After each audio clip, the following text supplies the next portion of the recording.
Are we going? Are we going? Is it happening? It looks like it. Yo, check this. Check it. Yo. Oh.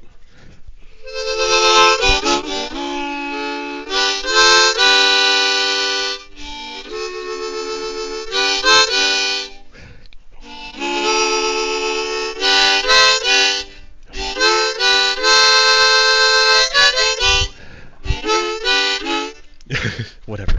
Hey, good morning. It is I, your host, Pogo Kiro, with yet another episode of Redstone Lapis Lazuli. At the perfectly cromulent time of 8:18 p.m. Not quite 8 o'clock, but 8:18. Look, it no longer crashes. Oh, that's amazing. It no longer crashes. All right. So, hey, check this out. I am looking at the item sorter. Look at that. Look at that. That's wild. Can you make it go away? Can I make it go away? Yeah. Okay. So this is the item sorter to sort out the wool. Remember, at first I made the pods to protect each individual sheep so wolves don't eat them. Then I can shear them, and then I collect their wool. But the wool collection at first was unsorted. It was just going into a big pile of wool right here. It was just a big pile of wool. So in the meantime, I have made some changes to connect it to a water stream to bring it up top to go over there and feed into the item sorter. So now all my colored wool is sorted. Yay! It's easy to pick the color I need because it's all right there, sorted for me. Nice. So what do I do with this fantastic colored wool? What do I do? Top chat, all chat. There we go. What do I do with this? Let me show you. Oh, my loyal viewers. Let me show you. Wow. Isn't this great? This is, again, the better RTX hack that makes Minecraft look a lot better. Java Minecraft, or not Java, Bedrock Minecraft. All right, look what I've done here. You remember the Nether hub, right? Oh my goodness, what has happened? See, with all this fantastic colored wool, I was able to create a train station. What are you doing there?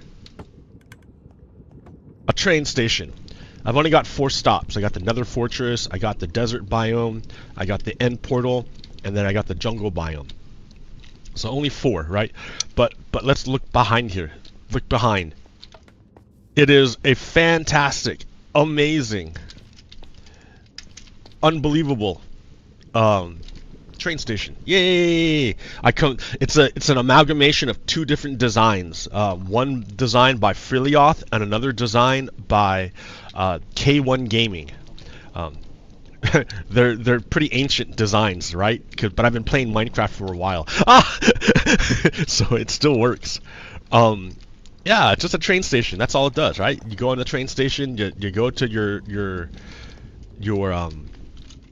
destination, and then you come back and the train cart goes back to where it's supposed to. If you don't select a location, it just returns you. So let's look at this. Oh, look at that. Isn't that awesome? A Bedrock exclusive. A Bedrock exclusive. You can't do that on Java. No, only on Bedrock does a powered rail bounce you back. It makes you bounce backwards after you launch it. It doesn't always do that. It's only sometimes. But yeah, Bedrock will. I don't know why, dude. It's Bedrock. Whoa! Isn't that so cool? What a great system. Here, let's even look underneath. Let's look underneath, because that's where a lot of the magic happens. Underneath. Yeah, so that's the cart return system. I mean, it's pretty simple. There's a detector rail, which puts a line signal out to here, which will depower this piston, which makes it retract. At the same time, it powers this redstone block,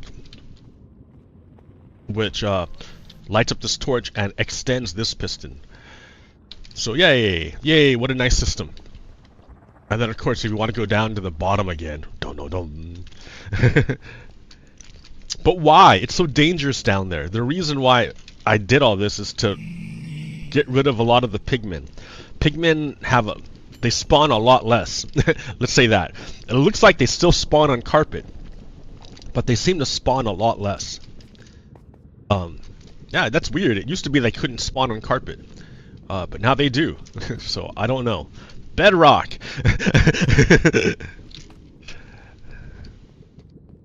Minecraft for Windows. There we go. They changed the name. It's Minecraft for Windows. Full of bugs. So, okay, well, it doesn't matter. Here I am, and I'm using it because this is the easy way to play with little kids. Because, like, my buddy, he's got a little kid, and so,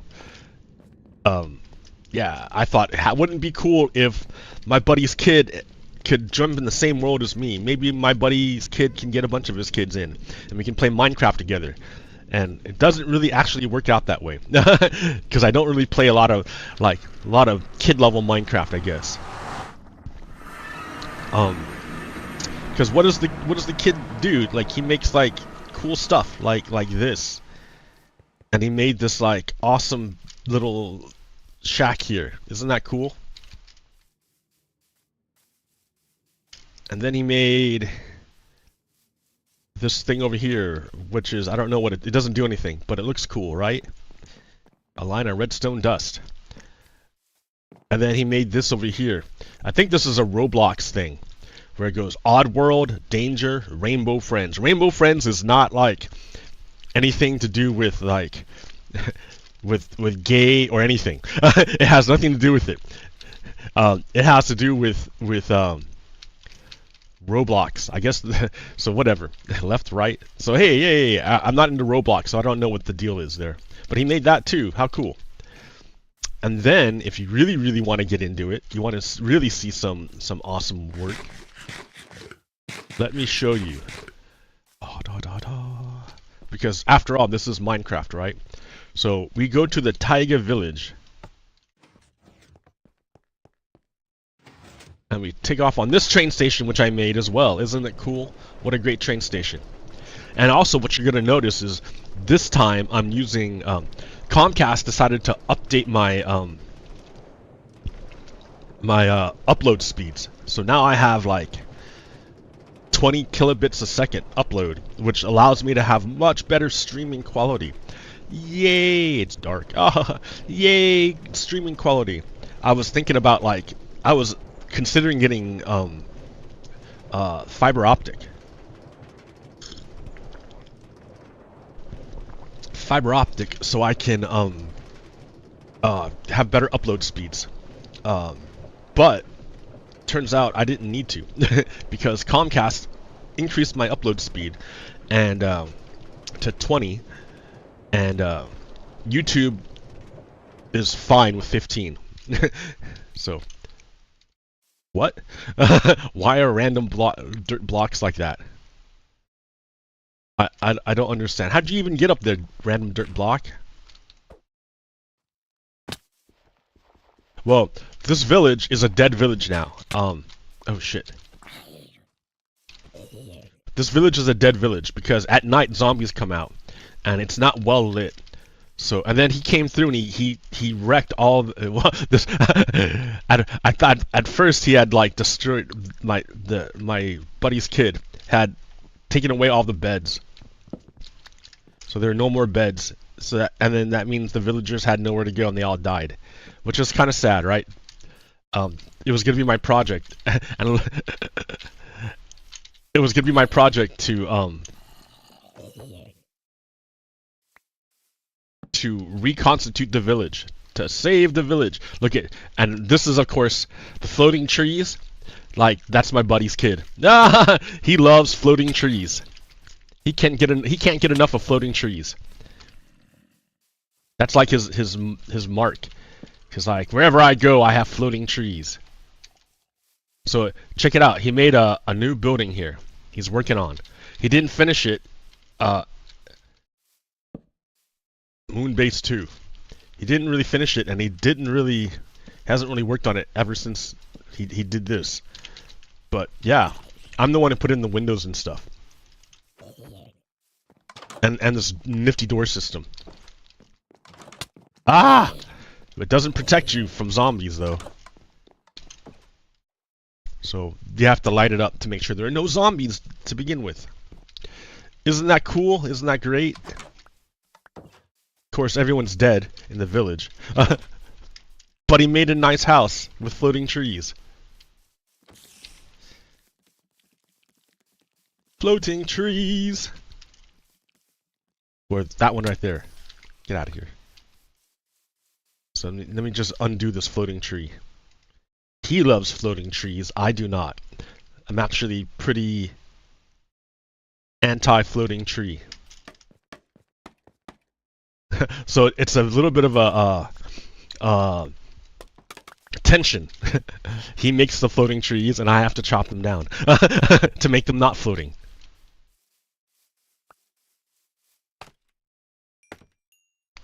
But yeah, such as Minecraft. I've been playing this game for way too long. And I've been playing I found this other game to play, which is an ancient game called Dwarf Fortress. And this game, Dwarf Fortress, is a lot like Minecraft, just with way worse graphics and way better content. Like endless content. Not endless, I wouldn't say endless, but a lot bigger content than Minecraft. But that's okay because the graphics are terrible. Like they're ASCII graphics. So it's an ancient game. It's been around forever. I tried to play it in the very beginning. I tried to play it earlier on. I couldn't understand the graphics, so I couldn't figure out what was happening. So I never played it. But then I bought the Steam version with updated graphics. So now there's actual sprites. It's not just ASCII characters. There's actual like sprite pictures, so you can see what's happening. And yeah, I really dig it a lot, even though I'm terrible at it. I'm terrible at that game. Like, I must have had like 10 different embarks trying to do it, and I keep failing. Because there's too much to know and learn. There's like, the learning curve is a cliff. So it's really, really tough. But I'm digging it, and I like it, so that's what's been eating up my time, is Dwarf Fortress. But it hasn't stopped me from making awesome contraptions that I already know how to make. So there we go. I've been making contraptions that I already know how to make, and it works. So yeah, I felt it important to get this rainbow wool farm going. Why? Because rainbows are, I found out, rainbows are the best way, or not the best way, but one of the easiest ways to trigger Nazis. If you want to find out who's a Nazi, it's easy. Show them a rainbow. See what happens. If they freak out because they see a rainbow, chances are they're a Nazi. Like, rainbows are great. What's wrong with rainbows, dude? I love rainbows. But Nazis in the United States hate rainbows. They fucking hate rainbows because they're Nazis, right? They have no cheer. They have no goodness in at all. So, stupid Nazis. So, yeah, I felt important to bring a Nazi into, or not to bring a Nazi, but to bring a rainbow into my world so I can show Nazis and drive them away. Get the hell out of here, Nazi. Alright. So there's that one, right? And then, of course, my rainbow train station in the Nether, which is very useful and very advanced. Yeah. Okay, but you didn't come here to listen to me talk about Minecraft. You came here to listen to me talk about the state of the United States. And not much has happened in the past week. I mean, I guess a lot has happened. But man, you know what I forgot is to find that Joe Biden clip. Where's that Joe Biden clip? Nope. In November. Nope. Get that nope. We'll read. Nope. Did you just see? Nope. Nope. Fucking Nazis. Yeah, those Nazis were at CPAC. The conservative thing. Where is it? No, I've already tried. I think I don't have it. I have to like pull up later. Here to help. All right, whatever. We're not here for that. Oh shit, I forgot. It always crash. If I switch out, it'll fucking do this shit. So I have to change the way Minecraft renders on my computer so I can tab out. Tab out. It's gonna leave a big black bar in the bottom. I apologize. But yeah. What's been going on? So tomorrow was supposed to be the day that Donald Trump had his first criminal trial. But unfortunately it didn't happen. Why? Because the Southern District of New York, which is like the one of the offices that what is this? One of the lawyer offices for the United States. They the Attorney General or the District Attorney Alvin Bragg had asked them to give him a copy of the evidence that they had against Donald Trump, and they didn't do it for like years. For years they didn't do it.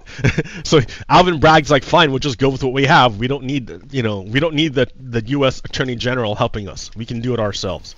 So he did, right? Well, 2 weeks before the trial was to begin, the Southern District of New York decided, hey, you know all that evidence you were asking for years that we ignored you on? Yeah, we're gonna give it to you right now, right before your trial. So that sucked for Alvin Bragg, because now he had to delay the trial until April, so he could go over all the evidence that they decided just to dump on him right before the trial. What did that do? Did that win anything? Well, that won Donald Trump a delay. Remember, Donald Trump is all about delaying. He can't win any of his court trials, so his best strategy is to delay as long as possible. So to that end, the Southern District of New York has friends of Donald Trump inside of it, and those friends of Donald Trump are trying to give him the delay that he wants. Like, that's why Donald Trump brought it to the Supreme Court, like a lot of his trials, because he has friends on the Supreme Court who will do what he wants. What does he want? He wants delay. The judge in Florida, Eileen Cannon, is his friend, right? He's the one that gave her a job, and he gave her a job after he had already lost the election. So she kind of understands what her role is, right? Her role is to protect Donald Trump. So to that end, she knows that if Donald Trump ever goes to trial, he's going to lose. So her job as a Trump employee is to delay the case as long as possible. So that's what she's been doing. She works for Trump, and she's been delaying the case as long as possible. The Southern District of New York, a lot of people there work for Trump, so they delayed the case as long as possible. So we have to wait until April for that to happen. That's one deal. The other deal, though, is a court case that Donald Trump can't delay any longer, and he's been trying and trying and trying. That is the Jean Carroll decision. He's already had 2 trials.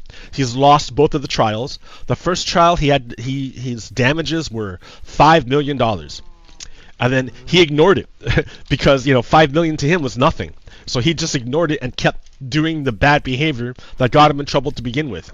So she sued him again, and he lost the second trial. But this time, it was understood that Donald Trump kept saying that he had a lot of money. So they're like, all right, we're just going to scale the penalty to fit what you say you have. And that's why it ballooned up to like $93 million. So he paid that one, right? So he managed. He tried to get out of paying that bond, but he eventually did. So he paid E. Jean Carroll, and now he's going to go into an appeal.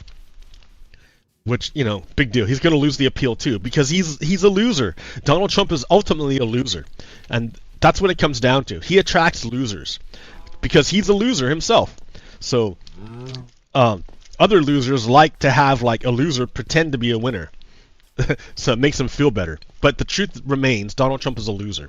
So another court case that Donald Trump already lost was the New York fraud case, in which the state of New York took him to trial, took him to court, because Donald Trump would take a piece of property and he would inflate the value of the property. He would inflate the value of the property to the banks, so he could use those properties as collateral and get big, huge loans using the collateral. And then that same property, he would tell the federal government that it's worthless, so he didn't have to pay any taxes on it. So, well, you can't do that. You can't tell the government one thing and a bank another thing and lie to both sides. It's gonna catch up to you, and it did. So Donald Trump has to pay back all the money that he stole. Not all the money, but a big chunk of the money. And that came out to be like $463 million. So Donald Trump already had a hard time paying E. Jean Carroll. So now he's got to come up with $500 million. And he can't do it. He can't do it. So he's been going out asking everybody to pay his fee. So who's the kind of entity who's got the kind of cash that can oh damn, this is super loud. What kind of entity can just go and drop $500 million? What kind of entity can do that? A nation state. A nation state can do that. Not an individual, but a nation state can. So Donald Trump has been making overtures to the Chinese and the Russians. Well, why? Why would he be asking the Chinese and the Russians for help? Well, if you've been listening to Donald Trump, everything he's been saying, everything he's been promising, he essentially promises to end the United States and align whatever comes out of the end of the United States, whatever's left, he is going to align it with Russia and China, because that's what he wants. He wants to have utter control and power, like they do in China and Russia. So it's kind of a big thing, right? Like the fate of the world rests on this election coming up.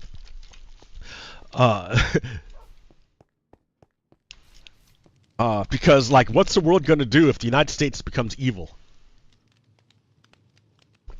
I'm not saying the United States is good, far from it. But at least it's not overtly aligned with evil.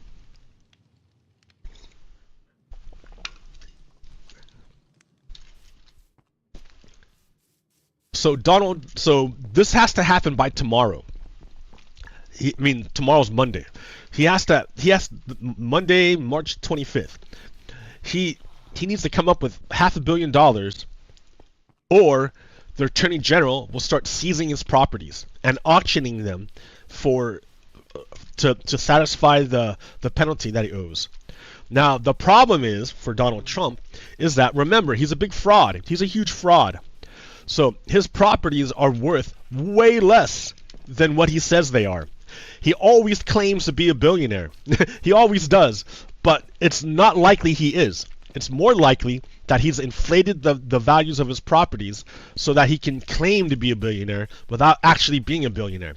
I mean, that's nothing new for Donald Trump, right? The first impeachment, he asked Zelensky, well, he demanded Zelensky to announce an investigation into Joe Biden. He didn't actually need an investigation. He didn't actually want the investigation.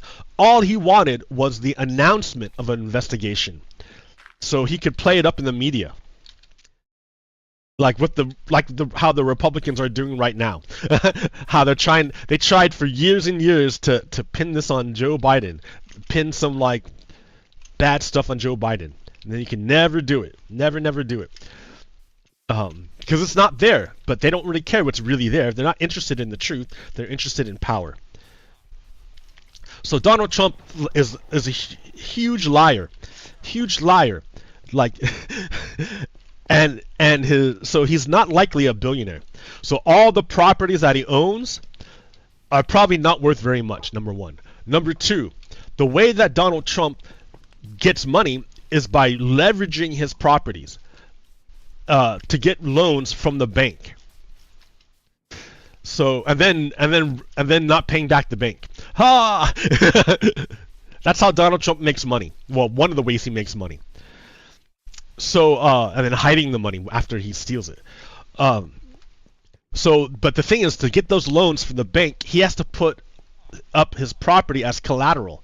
So it's likely that all his properties are used for collateral to cover existing loans. So if the Attorney General comes along, seizes the property, and sells it to try to get money to pay down his penalty, what she's going to find is there's already debt associated with that property.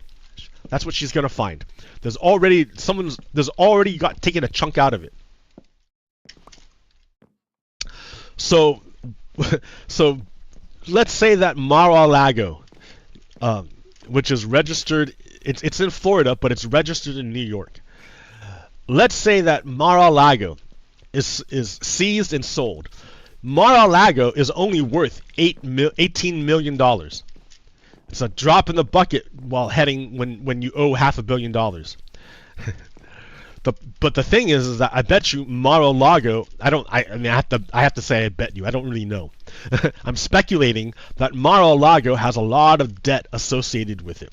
So that when the Attorney General seizes it and sells it, she has to pay all the existing debt first before she can apply any money to the penalty that Donald Trump owes. So if it's worth $18 million, but it has like a $16 million loan on it, or like debt associated with it, she has to pay $16 million, and that leaves her with $2 million toward the total of $463 million. That's not nearly enough. That's not nearly enough. So what's she gonna do? She's gonna seize more property, and then she's gonna sell that property, and then that property is gonna have tons of debt associated with it, which will get paid off, and that's not gonna leave hardly any money left over to pay down his what he owes, and that's gonna be a chain reaction. They call it a house of cards. A house of cards. The whole thing is, his whole empire is flimsy. It's built on nothing.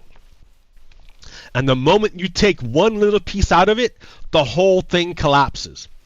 So this is what I'm looking forward to tomorrow. is the beginning of Donald Trump's financial collapse. Now Donald Trump himself is a great asset to Russia and China. Donald Trump has done more damage to the United States than China and Russia have ever done. They have never done as much damage as Donald Trump has done. So it's in the interests of both China and Russia to keep Donald Trump afloat and active in American society, because he does so much damage to our country. Like more than they could ever do themselves.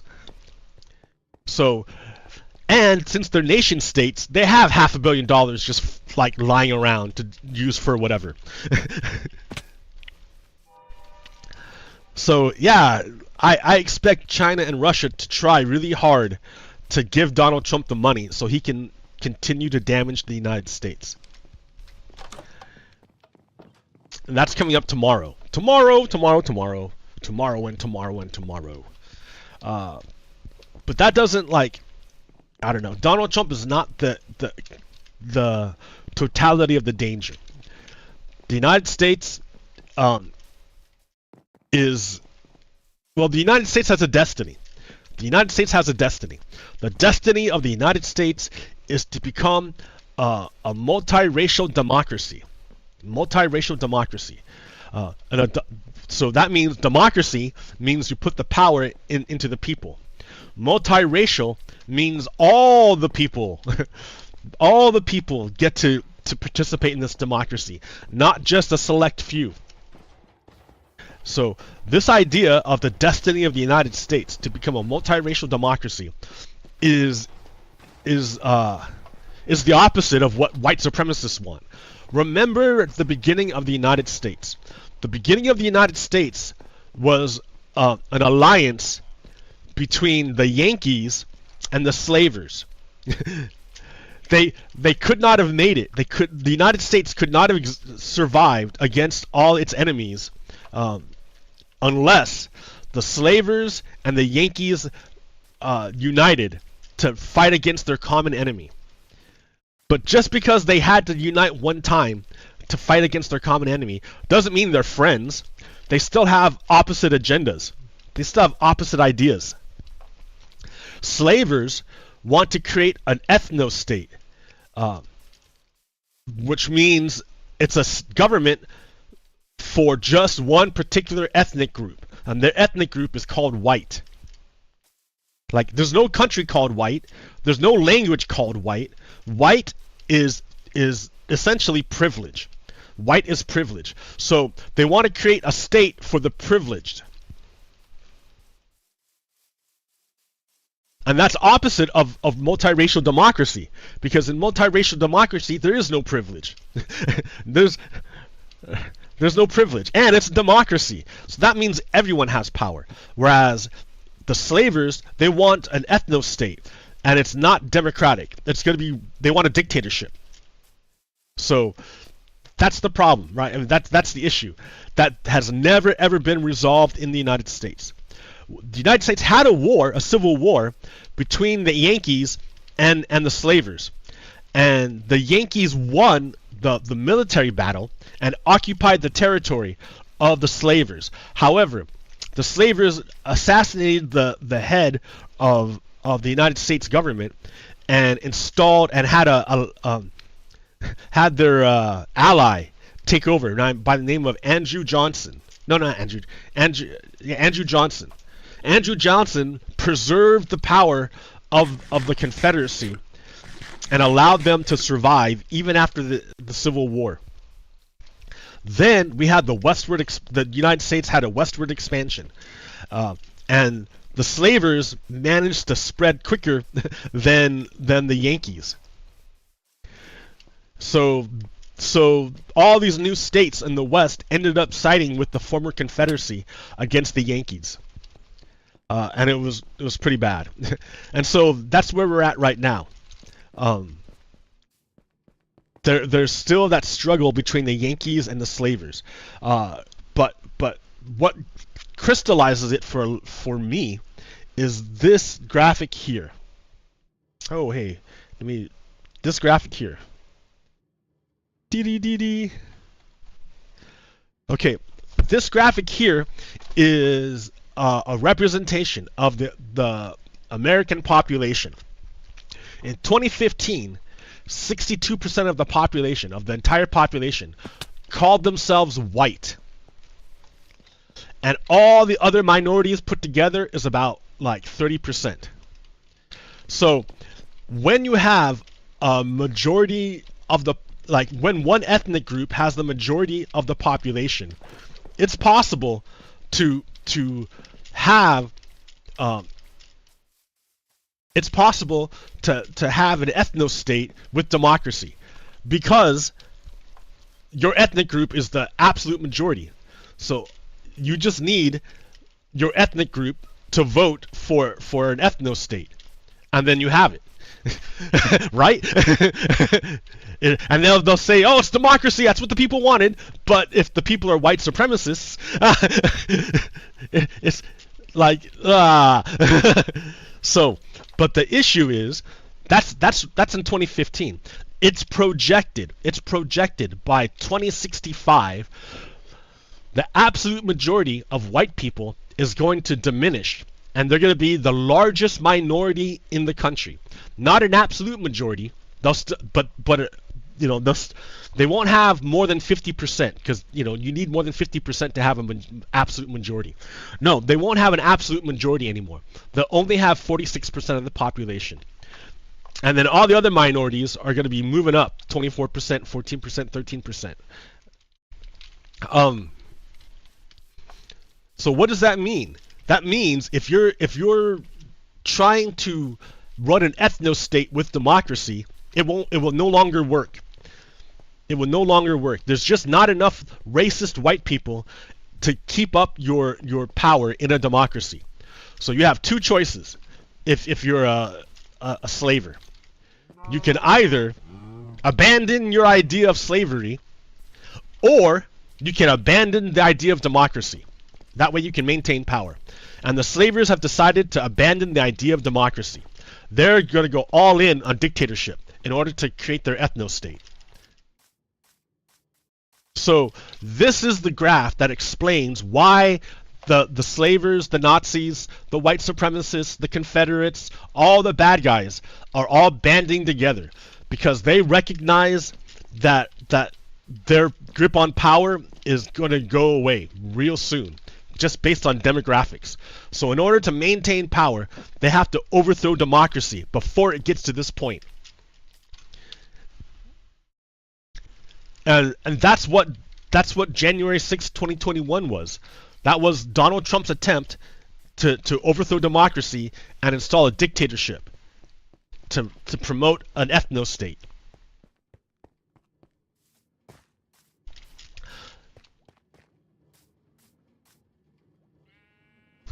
So I mean, I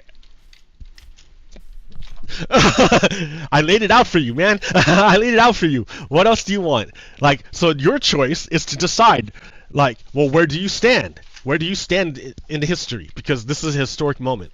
Where do you stand? Do you stand with the slavers, who are represented now by Republicans? Do you stand with the slavers to overthrow this American democracy, overthrow the Constitution, and end the American experiment, to bring about like the old form of dictatorship? Do you want to do that, or do you want to forge ahead with America's destiny to become a multiracial democracy? See, look at this. Look at this. What is this? This is the result of not caring about floating trees.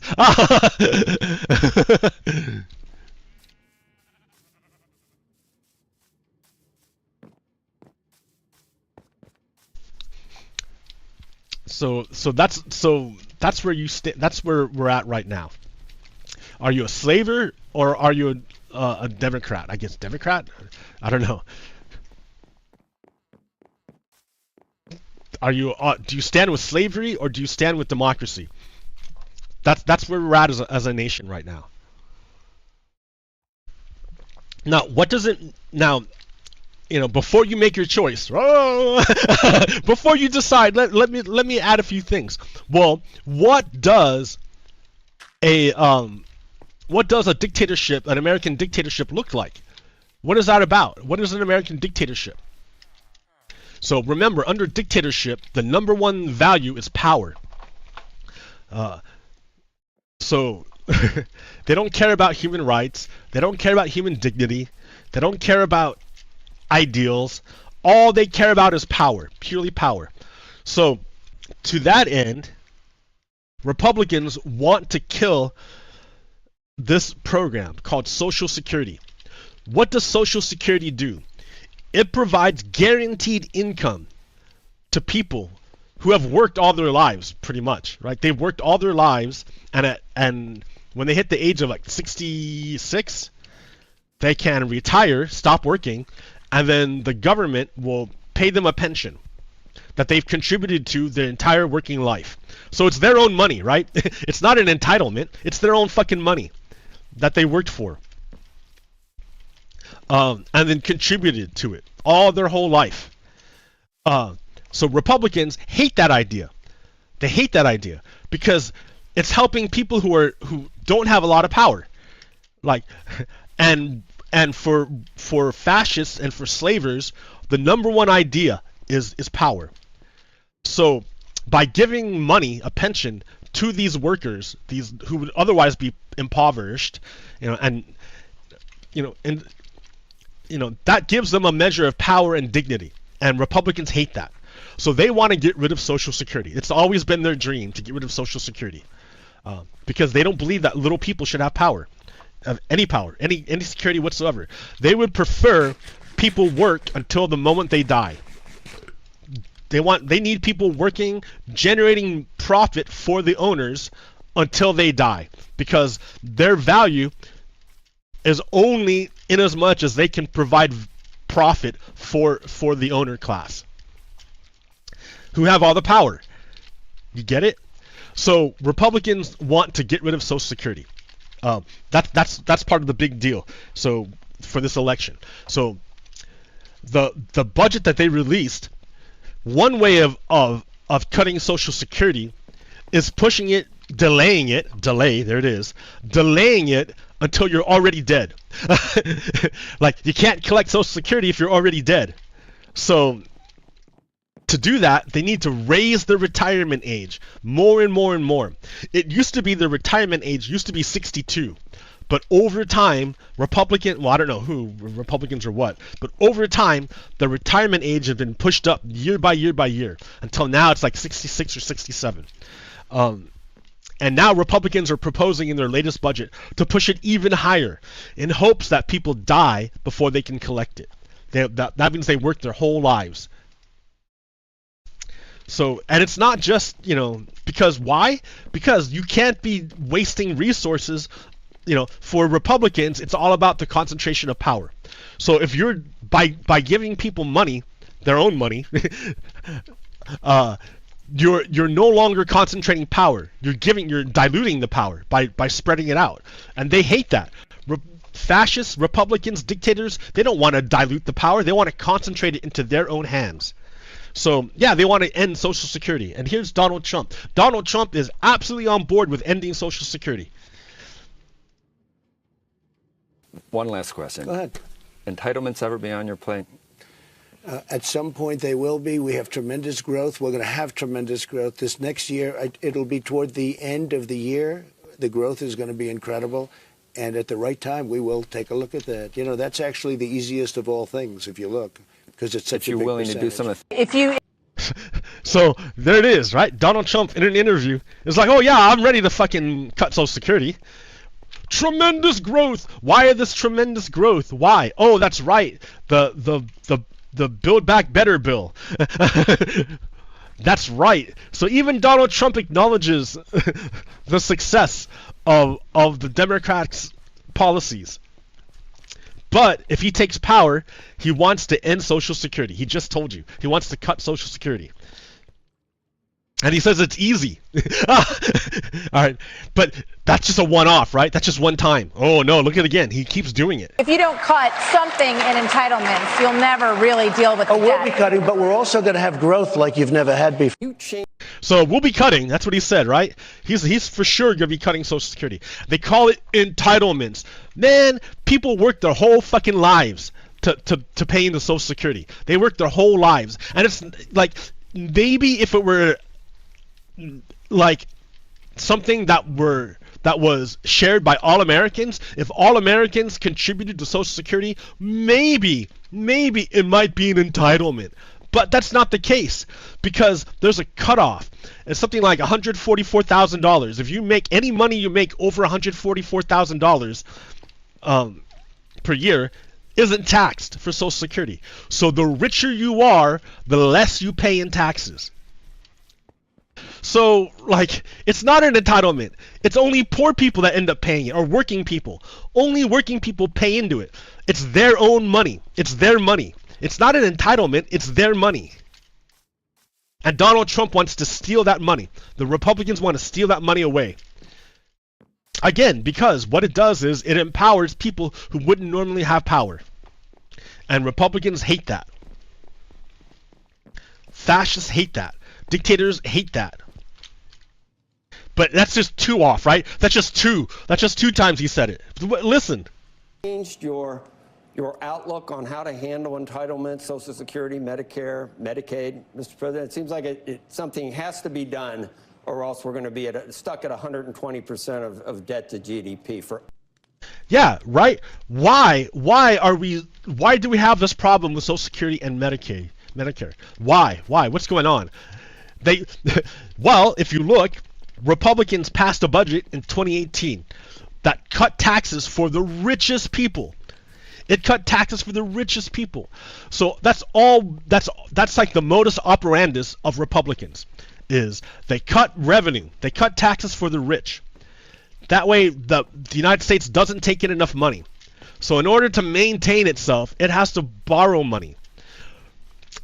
When Republicans are in power, they totally ignore the deficit. Dick Cheney is famous for saying that deficits don't matter while they're in power. While they're in power, deficits don't matter. But the moment Republicans are no longer in power, all of a sudden, deficits are the most important thing that we have to cut. And the way we have to end the spending. No, it's not the spending. It's the fact that you stop the income. It's like if it's like the Republicans are a husband of a head of a household, and then he's like, you know what, I just don't want to work anymore, and so he stops working, and then he says, oh, look at our spending, we have to cut spending, like this is outrageous, paying money for food. No, dude, it's not because we're spending too much money, it's because you stopped working. So Republicans stop taxing rich people, which is why we have this deficit growing. Then, whenever they're out of power, they use the deficit that they created to blame Democrats and try to get them to cut social programs. When the problem isn't social programs, it's the fact that you cut the taxes for the rich. So it's broken framing to say that we have to cut Social Security, cut entitlements. It's not entitlements that's costing us so much money. It's the fact that you stopped taxing the rich people and corporations. Ever. So first of all, there is a lot you can do in terms of entitlements, in terms of cutting. And yeah, see, he wants to cut. Donald Trump is laser focused on ending Social Security and Medicare. So that's something to think about. A lot of fascists don't care, right? A lot of fascists are on board with cutting Social Security and Medicare. Even if it hurts themselves, because of a cult of personality, whatever makes Donald Trump happy, they'll do. So fascists are all about cutting Social Security and Medicare. But yeah, that's on the plan. So this election is pretty important because, on one hand, you have the Yankees who want to. The destiny of the United States is to become a multiracial democracy. On the other hand, you have the slavers who want to concentrate the wealth and power into the hands of the few and end democracy. So it's a pretty important choice to make that's coming up. And that's essentially what's happening.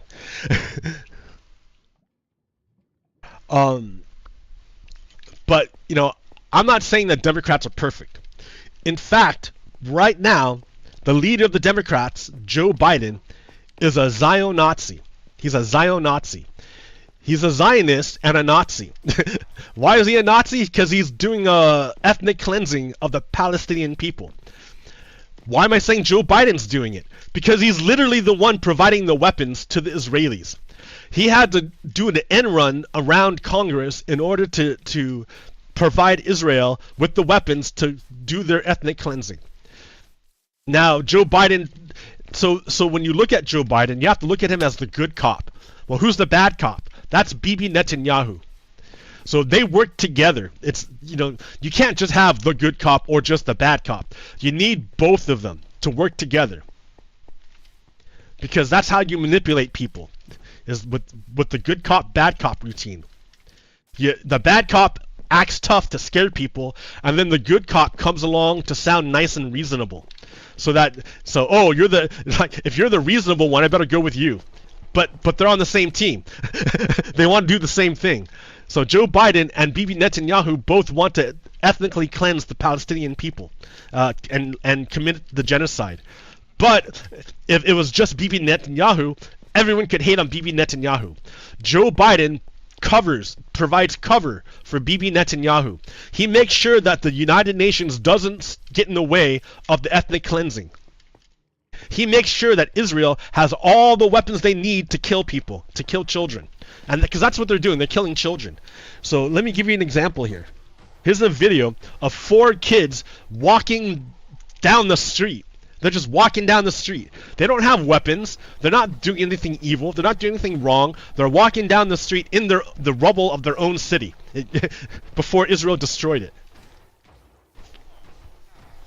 الترويع هو إحدى استراتيجيات قوات الاحتلال في حربها على غزة، ترويع الفلسطينيين وترويع من يشاهد مقتلة الفلسطينيين.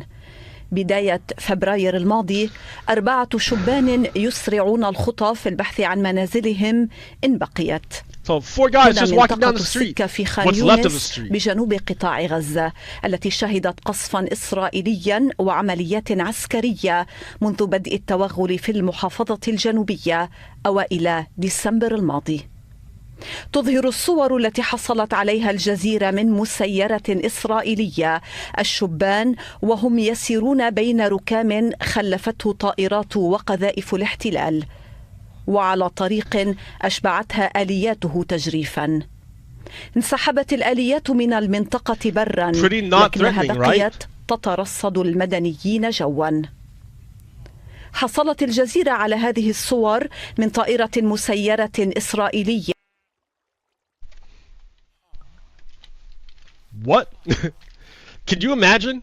You're just walking down the street with your friends, and all of a sudden you get blown up out of nowhere. Out of nowhere. They had no idea it was coming. Why? They didn't have weapons. They weren't dangerous. They weren't a threat. All they were doing is walking down the street, and Israel decides, oh, we're going to kill you. So you look at that. I mean, like, look at that callous murder. I mean, it's murder, right? there was no crime.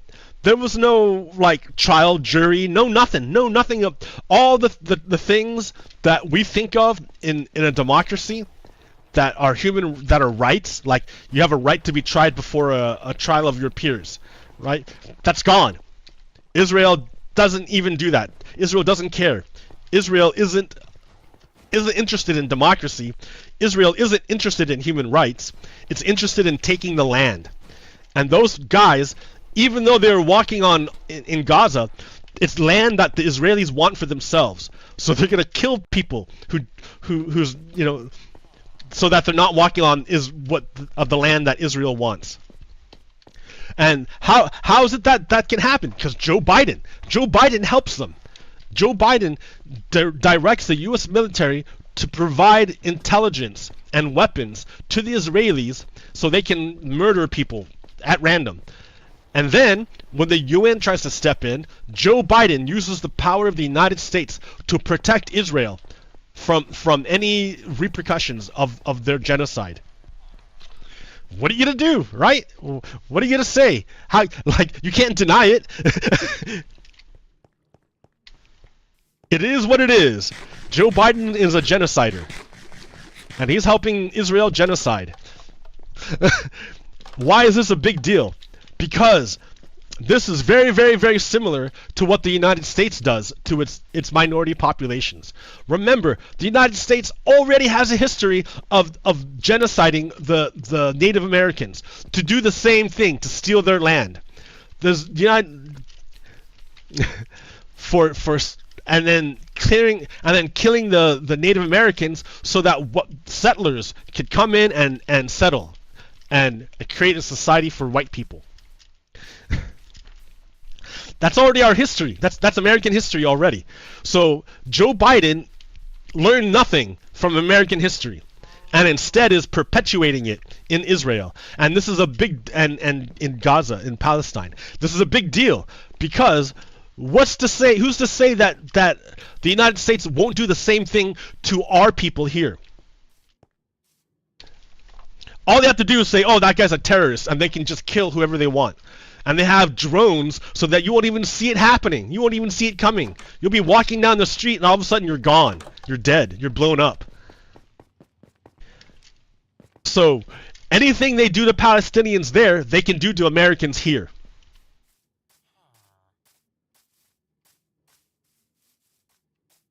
That's why it's a big deal. That's why you need to respect human rights all over the world. Because it's easy to disregard them. I mean, if you're not shooting for a democracy, if you don't care about truth and justice, yeah, that's what happens. You kill random innocent people. Just murder. You become murderers. Joe Biden's a murderer.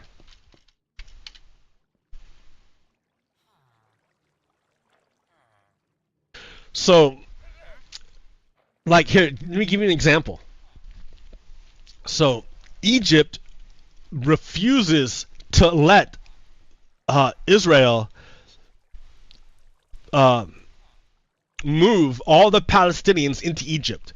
That was the Israeli plan. The Israeli plan was to create such bad conditions that the Palestinians would leave their country to not be, so they wouldn't get blown up and killed. And then the only place they could go would be Israel, or not Israel, I mean Egypt, because they share a border. So the plan for Israel was to ethnically cleanse Gaza and move all the people from Gaza into Egypt and let Egypt take care of it. Make it Egypt's problem, so that the Israelis could steal all the land. And Egypt is like, no, dude, no, no, we're not gonna play your game, your ethnic cleansing game. So Egypt refuses to play the ethnic cleansing game with Israel. But isn't that very, very similar to what's happening here? Yes, it is. The same thing is happening here. Mexico says it will not accept migrants deported under Texas law. What? Dude, what happened? So, Texas passed a law recently. Remember, the state of Texas is controlled by Confederates, by white supremacists, by slavers. The state of Texas is currently under the control of slavers, and they're trying to reinstitute slavery. Remember, Texas was defeated in the Civil War, and an army regiment had to come to Texas and command the slavers to release the people they enslaved. And that's why there's Juneteenth, because that commemorates the day that the army, the U.S. Army, entered into Texas and commanded the slavers to release their enslaved people. So Texas is not willingly on the side of democracy, at least not the slaver class. And the slaver class is the one that's taking control of democracy in Texas, or taking control of the government in Texas. So because Texas is under the control of slavers, they're trying to pass laws, slaver laws. And one of the slaver laws they passed was the law that says that the police can check anyone's papers to make sure that they're citizens. Anybody in the state of Texas, they can check their papers. So that's illegal, right? That's not supposed to be. That's not the purview of the state government. The state government does not handle international borders. That's the purview of the federal government. The federal government is the one that deals with international borders. But Texas, because they're controlled by slavers, the slavers don't necessarily adhere to the federal government, right? They're slavers. They want slavery, and they want their ethno-state. So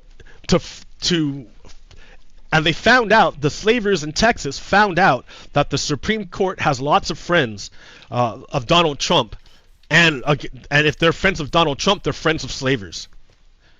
So Texas, the slaver government of Texas, passed a law that says the police can check the papers of anybody, but and they can deport anybody they find that's not that doesn't have their papers. Well, number one, that's scary. That sounds like Nazi Germany, because it is. Number two, who do you think they're going to check? Do you think they're going to check white people's papers? I mean, no. No. They're going to focus on brown people. Like, it doesn't matter, and that's the thing. It doesn't matter if you're a legal resident. It doesn't matter if you're a citizen of the United States. If you're brown, you're going to get harassed by the police, by the state.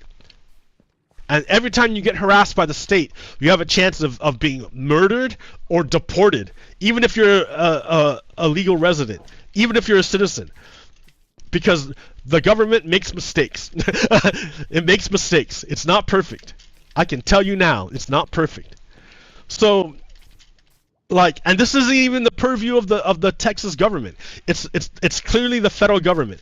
But remember, there's friends to slavers in the Supreme Court, and the slaver friends said, well, while we figure this out, you go ahead and do your little law, your slaver law. So that's what's going on right now, because of the friends of the slavers in the Supreme Court. Texas is able to like check, the state of Texas is checking the papers of brown people and deporting the ones they don't like, which is the dream of the ethno state people of the Nazis, right? They wanted to be able to have the power to check people's papers and deport whoever they don't like. You know, they don't like it that the federal government is doing that. They want to do it themselves so they can kick out all the brown people. Because remember, they want an ethno-state. An ethno-state is a state in which all the power is invested into the people with privilege.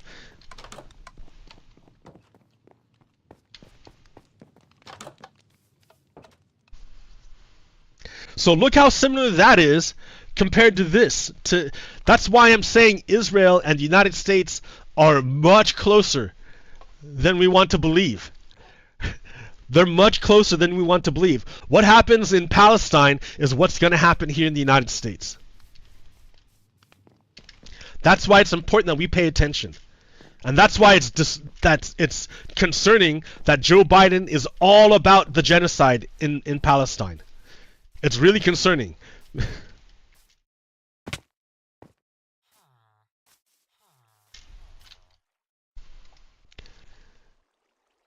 Yeah. Here, Netanyahu, the good cop, bad cop thing, right?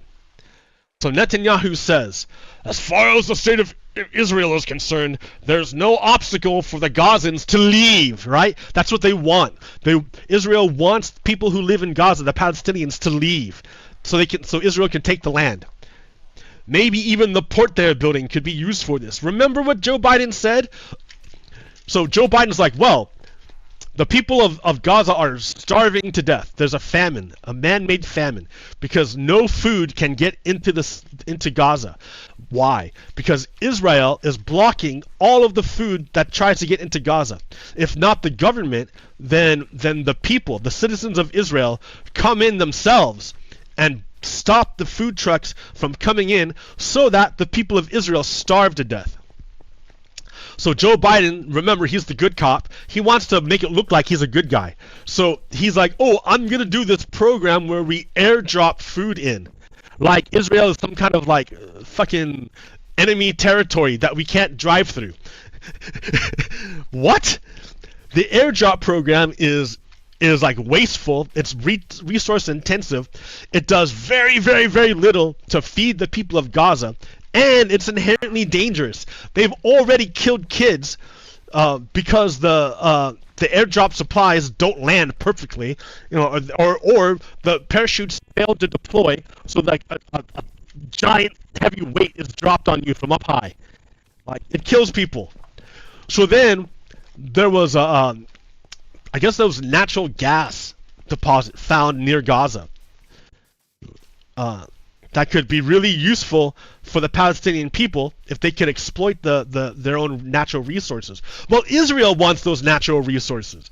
So the port that they're building is not a port to ship in food because it would take too long.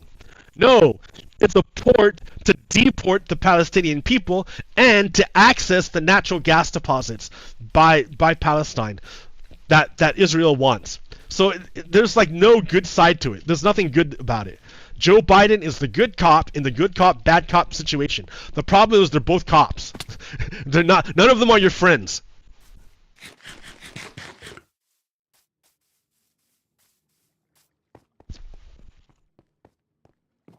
So the same thing going on in Gaza is what will happen here in the United States. That's why it's important to know.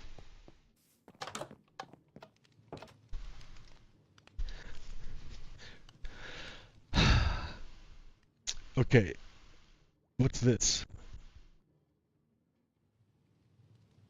Oh yeah, all of our missiles, the ammunition, the precision-guided bombs, all the airplanes, it's all from the U.S., a retired Israeli general said in November.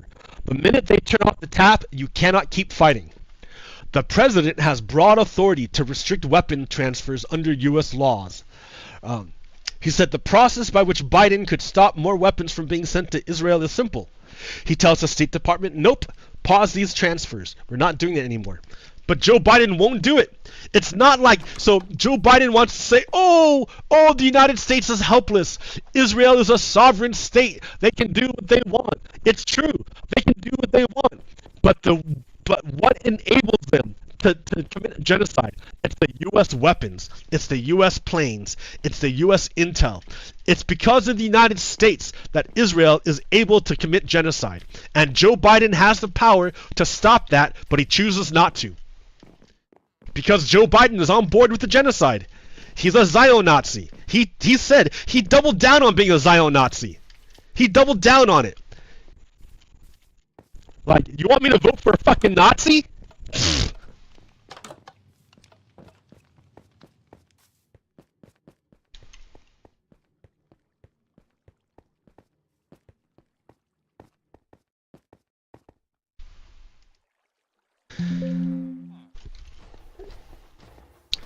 Real quick.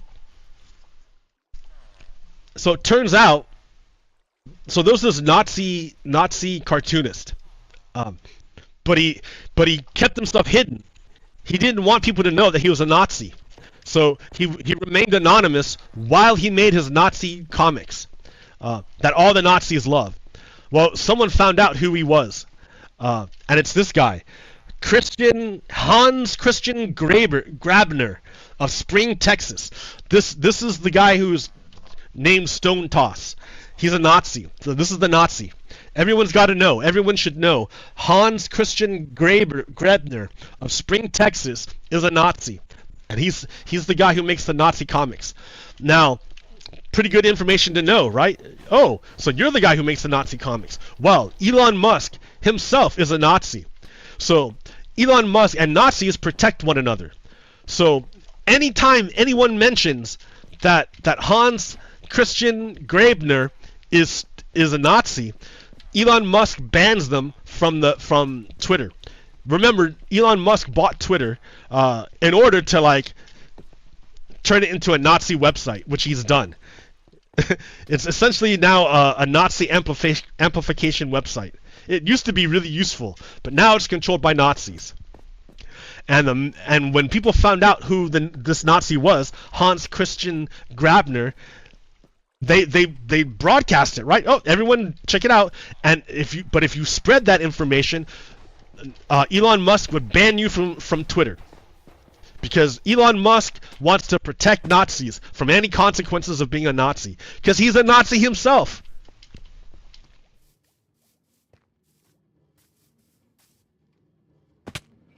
Ugh.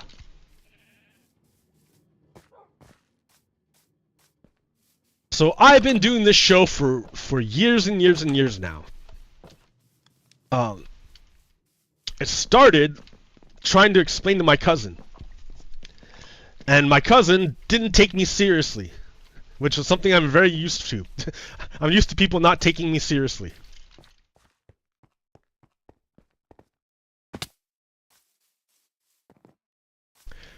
But it's one thing for strangers not to take me seriously. It's another thing for my own flesh and blood not to take me seriously.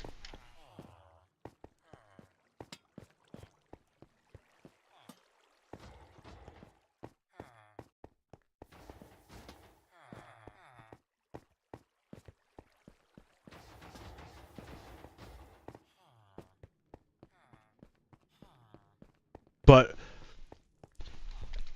back then, I knew that this was an important thing, and now we're coming up on the election. And again, let me reiterate: it's a choice between, do you want to have a multiracial democracy, or do you want a dictatorship, an ethno-state dictatorship? Do you want to preserve the Constitution, or do you want to end Social Security and Medicare? Do you respect human rights, or do you want to do another Holocaust? It's pretty simple. You would think, right? But the network NBC is more interested in money than they are in preserving the United States. they hired, so Ronna McDaniels used to be the chair of the RNC, Republican National Committee. She used to be the chair of it. But then Donald Trump made a command to get rid of her. And so she left. And he replaced her with his daughter, Laura Trump. Ha ha ha ha. Why would he replace her with his daughter, Laura Trump? So Laura Trump could use the funds of the RNC to pay for the legal bills of Donald Trump.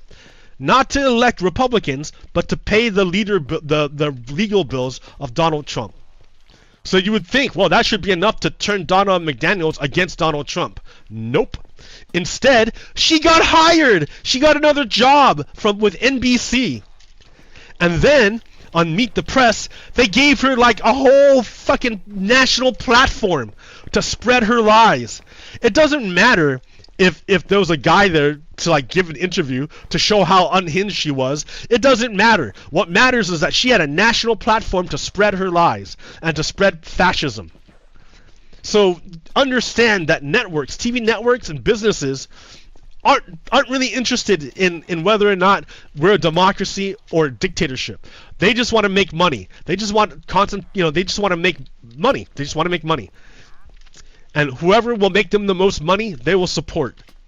And so I guess NBC thinks Donald Trump will make them the most money. That's why they platformed a Nazi. Because Ronna McDaniels is a Nazi, right? If you support Donald Trump, that pretty much makes you a Nazi.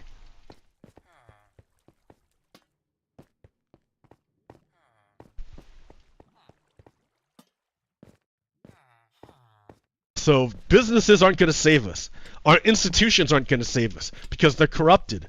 I mean, look how long it's taking to bring Donald Trump to trial. Remember, Donald Trump tried to overthrow the Georgia election back in 2020. It's now 2024, and it's still not gone to trial yet. Why? Because Donald Trump did another delay tactic and sued the attorney general to get her kicked off the case. He lost, of course he was going to lose, but he's not doing these court cases to win. He's doing these court cases to delay. Why is he delaying? Because he can't win them. He needs to delay until he gets a chance to seize power. When he takes power, he's going to make all these court cases go away with the power of dictatorship. Yeah, Donald Trump is not at all a friend of not at all about the rule of law. He's all about rule of dictatorship, a rule of power. Might makes right. And we've had 3,000 years, 4,000 years. How many years do you want to go? 4,000 years of history to show us and how much bloodshed, how many people died, how much war, how much slaughter have we already gone through to find out, to realize that, oh, maybe violence isn't the best way. But they don't care. They want to go back to that. They want to go back to might makes right. They want to ignore 4,000 years of history and do something that will get them more power. And because they're evil.